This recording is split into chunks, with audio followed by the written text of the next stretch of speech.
Hola Internet y bienvenidos al Viaje del Héroe, la serie donde recapitulamos, hablamos y opinamos de las historias de nuestros personajes favoritos. Soy Julián Groba Bilbao. Y yo Ezequiel Capelo Lalia. Y originalmente íbamos a empezar a cubrir la serie de 1981, All Star Squadron. Pero nos dimos cuenta de la enorme cantidad de personajes que aparecen en esa serie de entrada y pensamos que sería mejor ir introduciéndolos poco a poco y no sobresaturarlos con nombres propios.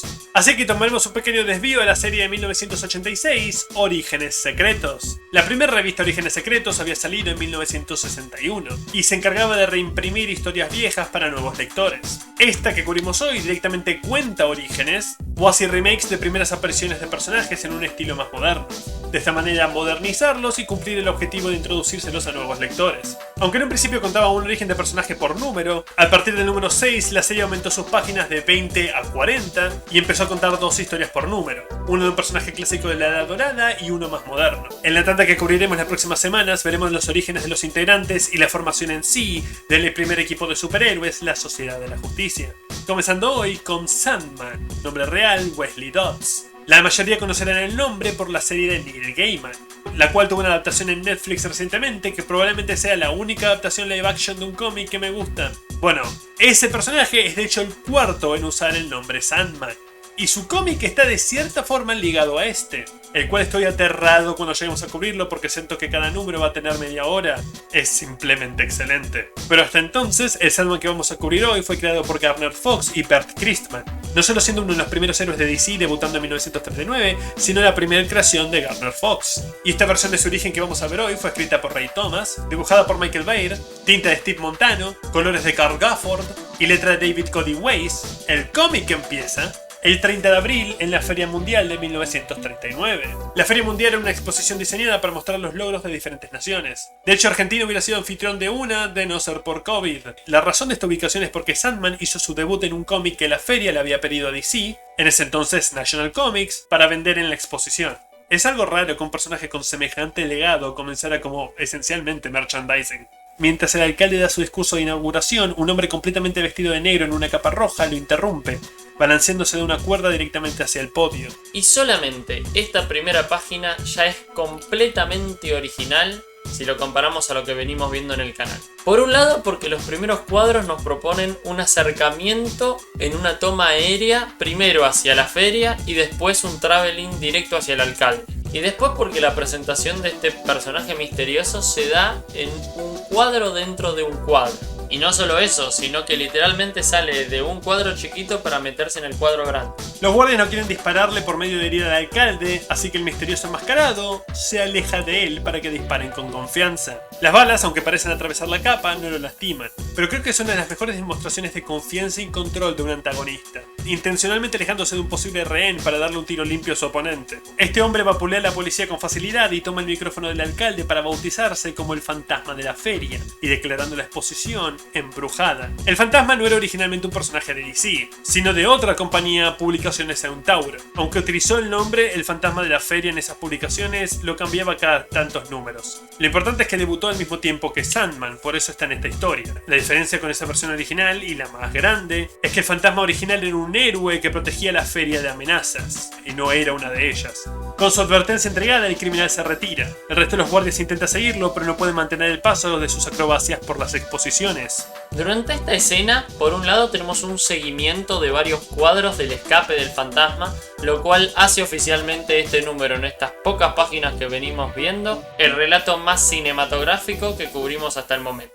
Por el otro lado, no sé por qué llama la atención, supongo que por lo desacostumbrados que estamos en los cómics de estas épocas, a que un policía literalmente lo insulta, aunque esté abreviado, mientras está escapando. Los directivos se preguntan si deben retrasar la apertura, pero siguiendo el ejemplo del alcalde de Tiburón, este decide que el dinero es más importante. Después de todo, si el fantasma realmente quisiera hacerles daño, hubiera hecho algo más que dejar moretones. Ahora sí vale la pena aclarar otra cosa, que es que el octavo cuadro de esta página es un poco confuso. Hasta que uno no termina de leer la página y se queda pensando un rato, no se entiende muy bien qué es lo que está enfocando. Básicamente es una ventana por la cual el fantasma está observando la escena después de haberse escapado. Esto es una referencia al hecho que literalmente vive en la feria, pero por la forma que está dibujado, que más que minimalista es escaso de información, esto es muy complicado de entender. Tenemos los créditos sobre un diario de un par de días después, que cuenta de otro ataque del fantasma, el cual una vez más no dejó heridos, información de una visita del rey y reina de Inglaterra a la exposición que tendrá lugar el día siguiente, el estado de la situación en Alemania que eventualmente desatará la Segunda Guerra Mundial, estos dos últimos son hechos reales, y además una aparición del Vengador Carmesí, otro de los héroes más viejos de DC, depende de quién contás, sería como el quinto, precediendo incluso a Batman, este debutó en Detective Comics número 20. Lo interesante de esto es que tenemos una introducción que después da lugar a la presentación de los créditos, lo cual le da mucho más impacto narrativo. Por el otro lado, un detalle muy gracioso es que si uno le presta atención a cómo están tipeadas las noticias fuera de los títulos, están al revés las palabras. Esta edición es leída y criticada por Wesley Dodds, ante el editor del diario, Lee Travis, porque se enfoca más en hombres misteriosos en lugar de lo que está sucediendo en Alemania, Italia y Francia. El término superhéroe, aunque ha existido desde antes de 1917, era más un coloquialismo que un término o género. Las historietas lo usaban de vez en cuando, pero no de manera regular para referirse a sus personajes hasta mitad o finales de los 40. En su lugar, el término que los civiles dentro de los cómics utilizaban para referirse a estos personajes eran los hombres de la justicia o, el más popular, hombres misteriosos. Así que los cómics de DC que toman lugar en estas épocas utilizan esa denominación. Travis y su acompañante barra secretaria Sally Stevens defienden la publicación, diciendo que cubren toda clase de noticias, simplemente no las ponen en primera página porque no venden tanto. Está aclarado en una nota a mitad de página, pero creo que sería mejor, incluso más gracioso, que no lo hicieran, que es que Lee Travis es el Vengador Carmesí. No solo porque sí, el tipo se puso una recompensa en su propia cabeza, sino que el personaje va a ser cierto coprotagonista a lo largo de la historia. Y si el lector no sabe quién es, compartiríamos la sorpresa de Wesley al final. La discusión continúa, haciendo que Sally les pregunte a los dos hombres si siempre han peleado mientras crecían juntos, y tenemos un flashback a la infancia de ambos. Solían visitar al padrino rico de Travis, el cual era dueño del diario que luego su ahijado heredó, y la respuesta a la pregunta de la señorita Stevens era sí. Aunque siempre se llevaron bien, también fueron rivales. Competían en diferentes equipos de fútbol e intentaban cortejar a las mismas mujeres, en todo lo cual, por lo general, Travis salía primero. Wesley Dodds también venía de una familia con dinero. Algo común en la época porque era una forma fácil de explicar de dónde estos personajes sacaban todos sus artilugios. Cuando los superhéroes empezaron a adentrarse más en temas sociales o éticos, este aspecto de muchos orígenes tuvo que ser revisitado o replanteado. Esta página de recapitulación es experimental casi en su totalidad, pero lo que más llama la atención es este primer cuadro, en el cual Wesley literalmente se funde con el fondo, lo cual le da una estética bastante interesante que acompaña al resto de la página. Hablar con Travis hizo que Wesley se sintiera como si estuviera desperdiciando su vida. En sus palabras, viendo las arenas del tiempo pasar por el reloj. Y la conversación sobre el Vengador Carmesí y el fantasma de la feria le hizo pensar, ¿qué tal si hubiera un hombre misterioso que haga el bien sin llamar la atención?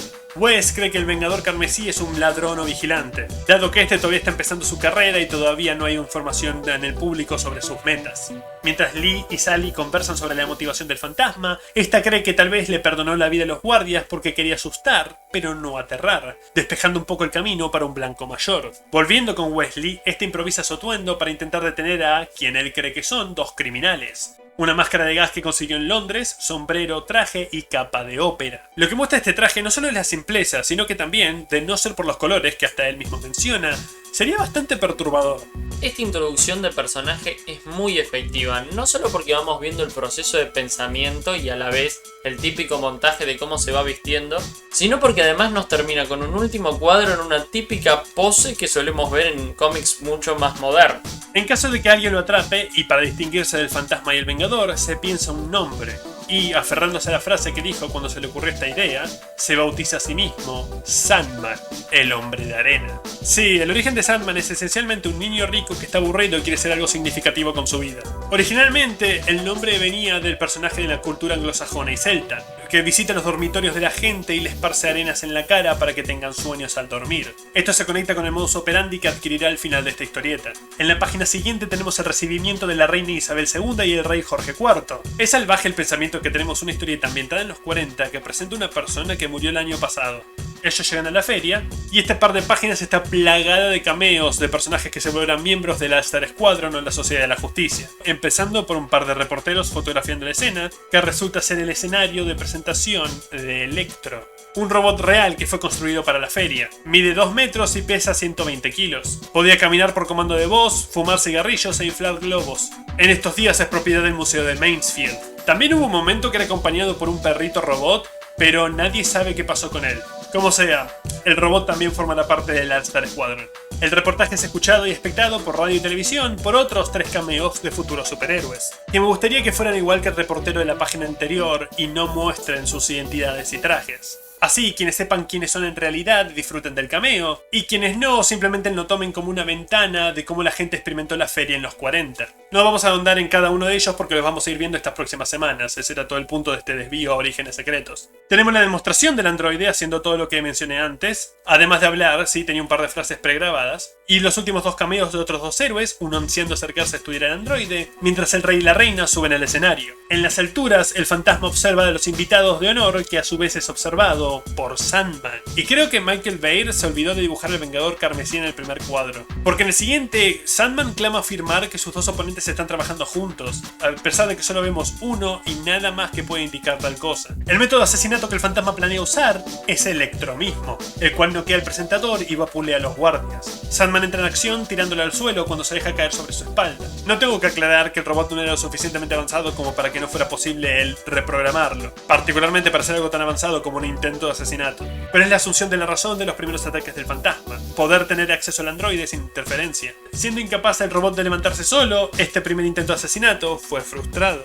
Durante toda esta secuencia hay un elemento muy gracioso, en donde uno de los cameos iba a entrar en acción, sale de cámara y cuando volvemos está literalmente noqueado porque uno de los policías que golpeó el robot se le cayó encima. Sandman se introduce ante la realeza, que le agradecen la ayuda, y el alcalde ordena a los guardias que siguen en pie no dispararle mientras se retira para ir a buscar al fantasma. Sigue el rastro de personas inconscientes hasta llegar al Vengador Carmesí, lo cual alimenta su confusión y teoría de que él está detrás de todo. El Vengador usa su arma característica, una pistola de gas omnífero, pero la máscara de gas incorporada al traje de Sandman la vuelve inútil, comenzando una pelea mano a mano. Y me gusta que es en la pelea donde Sandman se da cuenta de que hay algo raro con Carmesí. Este no intentó evitar que le quitara la pistola de la mano y solo está actuando de manera defensiva. El monólogo interno no se siente expositivo sino muy natural, y la escena de acción termina sirviendo para avanzar la historia y revelarle algo al protagonista. Algo muy interesante de esta pelea es que por los planos amplios que usa el dibujo, nos permite ver todos los detalles de todo lo que los rodea, y por el otro lado las posiciones de la cámara también son muy efectivas. Esto hace que si bien tiene pocos cuadros, es muy dinámica. El fantasma se les aproxima a lo lejos, así que Wesley intenta noquear al Vengador rápidamente, dado que si sus dudas prueban estar equivocadas, no puede lidiar con ambos al mismo tiempo. Pero al tirar al suelo a su oponente, le quita el sombrero y máscara, revelándole su identidad secreta. Ante la sorpresa y confirmación de que su oponente no es un criminal, Sandman empata la situación quitándose su máscara momentáneamente. Pero los 2 amigos tendrán que ponerse al tanto en otro momento, porque el fantasma de la feria ignoró a los protagonistas y fue a continuar su intento de regicidio. El único guardia que queda intenta dispararle, pero igual que en su introducción, las balas no lo lastiman. Nunca aprendemos cómo funciona eso, si es un traje especial, si tiene superpoderes, dado que el fantasma recién volverá a aparecer 10 años después de este número y será completamente reinventado. El criminal levanta a Electro del suelo, pero antes de que pueda ponerlo en acción, los 2 héroes se le caen encima uno tras del otro. El fantasma los aleja con movimientos simples, demostrando que también tiene superfuerza, que tampoco se va a explicar. Hace atravesar a Travis por una pared de cristal, accidentalmente posicionándose frente al robot. Sandman logra arrastrarse hasta el micrófono y le ordena a Electro levantar el brazo, tirando al fantasma al suelo de un golpe por la espalda y luego empujando al androide sobre él. Pero el villano, aunque con esfuerzo, logra salir de debajo y se retira atravesando una ventana. Dado que esta será esencialmente su única aparición, a pesar de la fuerte introducción de este asesino con habilidades superhumanas, termina siendo un villano de la semana más. Tal vez el final de esta pelea podría haber sido bastante mejor, especialmente si vemos la fuerza que tenía el personaje y la decisión de retirarse. Esto está explicado en uno de los diálogos, dando a entender que tiene como una acumulación de energía que gastó casi en su totalidad para sacarse el robot de encima, lo cual lo hubiera dejado fuera de combate si se ponía a pelear en ese momento. Sandman va a chequear el estado de su compañero, pero ya ha desaparecido. La gente se reúne a su alrededor una vez pasado el peligro, y Wesley toma este momento de atención para limpiar un poco el nombre de su colega antes de desaparecer en la noche. En medio de su escape, de un árbol cercano, el Vengador Carmesí le arroja su arma de gas, como un regalo de bienvenida a su nueva vida. En sus comienzos, tanto Sandman como el Vengador Carmesí usaban estas pistolas de somnífero, aunque con el tiempo al Vengador le dieron unas pistolas tradicionales para completar el look de Pulp Noir. Pero sí, como en sus orígenes ambos personajes tenían el mismo modus operandi, este cómic decide conectarlos en universo. Con eso, cada uno va por su lado, y el cielo refleja su futuro. con 2 de los peores trajes de superhéroes y 2 compañeros que conoceremos en otro momento. Terminando el número. Este número es uno de mis favoritos, más teniendo en cuenta que tal vez no es de los más pesados que vemos en este canal ni de cerca. A esta conclusión llego teniendo en cuenta la cantidad de dedicación que hay en este trabajo de parte de todas las partes. Empezando más que nada por los diálogos. Para la época no son para nada artificiales, y tenemos que tener en cuenta que son muy explicativos, que recapitulan muchas cosas y que además hay una enorme cantidad. Y por el otro lado, en el dibujo se destacan la cantidad de detalle, el énfasis en la narrativa, poniendo tensión en los momentos que tiene que haber tensión y tomándose sus respectivos tiempos. Y si hubiera que destacar algo de esta historia es la cantidad de planos generales que tiene, que nos permiten ver todo el entorno en el cual están los personajes todo el tiempo. Este relato es completamente nuevo, creado para Orígenes Secretos. Aunque como dijimos, la primera aparición de Sandman tenía que ver con la Feria Mundial, la historia en sí era de él intentando evitar el robo de una tecnología que había sido donada a la exposición. Su origen original, por más redundante que suene, era uno muy simple. Y a pesar de que cuando esta historia salió el personaje ya tenía casi 50 años, esta era la primera vez que fue recontado, así que era extra necesario para nuevos lectores. Y la forma en que lo expande y da conexiones con el universo DC general, además de una manera metanarrativa en cuanto a dónde y cuándo fue su historieta publicada, le hacen un muy buen origen en mi opinión. Sin nada más que decir, acompáñenos el próximo domingo, donde continuaremos repasando los inicios de los miembros de la Sociedad de la Justicia, con el Flash original, Jay Garrick, donde daremos nuestro siguiente paso en el viaje del héroe. Hasta entonces... ¡Hey! Si te quedaste hasta el final, probablemente te haya gustado nuestro contenido o realmente lo odiaste. En cualquier caso, por favor considera suscribirte o al menos darle un me gusta. Esos 2 clics ayudan más de lo que pueden imaginar. Si les gustó la historia, por favor consideren comprarla y apoyar el noveno arte que nos dio tantos maravillosos personajes. A su izquierda hay una lista de reproducción con más capítulos de este personaje y a su derecha de uno diferente. Por favor consideren entrar en esa madriguera con nosotros y vuélvanse expertos en las historias que amamos. Hasta la próxima.